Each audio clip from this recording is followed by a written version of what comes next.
Hi, welcome to Sangeetha's kitchen. இன்றைக்கி நம்ம சோயாபீன்ஸும் தக்காளியும் வச்சு ஒரு குழம்பு வைக்கிறதுக்கு பார்க்க போகிறோம். இது ரொம்ப சிம்பிள் தான் அப்படின்னாலுமே இதில் உள்ள ஹெல்த் லெவல் ரொம்ப ரொம்ப பெருசு.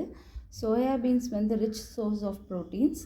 இதை லஞ்சில் வீக்லி ஒன்ஸ் சேர்க்கும்போது குழந்தைங்க மட்டும் இல்லை, வீட்டில் உள்ள எல்லாருக்குமே ஓவரால் ஹெல்த்து. ஸோ இதை இன்க்ளூட் பண்ணிக்கணும் நம்ம டயட்டில்.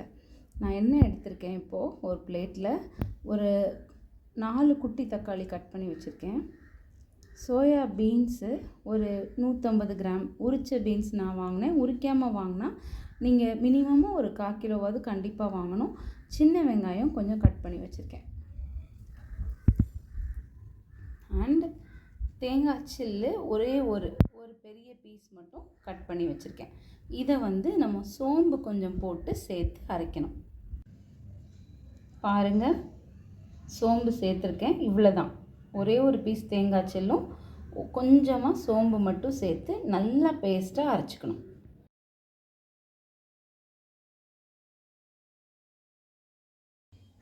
இப்போது 8 சவுண்ட்ஸ் வந்துருச்சு. குக்கர் ஓப்பன் பண்ணி எப்படி இருக்குன்னு பார்க்கலாம். உடனே குக்கர் ஓப்பன் பண்ணாதீங்க. ஒரு 10 மினிட்ஸ் செட்டில் ஆக விட்டுட்டு அப்புறம் ஓப்பன் பண்ணுங்கள். பாருங்கள், குழம்பு எப்படி இருக்குது. நல்லாயிருக்கும் இந்த சோயாபீன்ஸ் அண்ட் டொமேட்டோ கிரேவி. சப்பாத்திக்கு மாவு பிணையும் போதும் இந்த குழம்பு வச்சுக்கலாம். இல்லை நிறையா வச்சுட்டு மத்தியானம் லஞ்ச் அண்ட் டின்னருக்கு ஒரே இதாக யூஸ் பண்ணிக்கலாம். இது ரொம்ப ரொம்ப ஹெல்த்தி. ட்ரை பண்ணுங்கள். ரொம்ப ரொம்ப ஈஸி. 5 மினிட்ஸில் இது நம்மளால் வைக்க முடியும். கட் பண்ணி தேங்காய் மட்டும் அரைச்சிட்டு இந்த கிரேவி வைக்கும்போது ரொம்ப டேஸ்டியாக இருக்கும். கிட்ஸுக்கு இது ரொம்ப பிடிக்கும். இந்த பீன்ஸு லஞ்ச் பாக்ஸில் பேக் பண்ணும்போது ரொம்ப ரொம்ப டேஸ்டியாக இருக்கும்.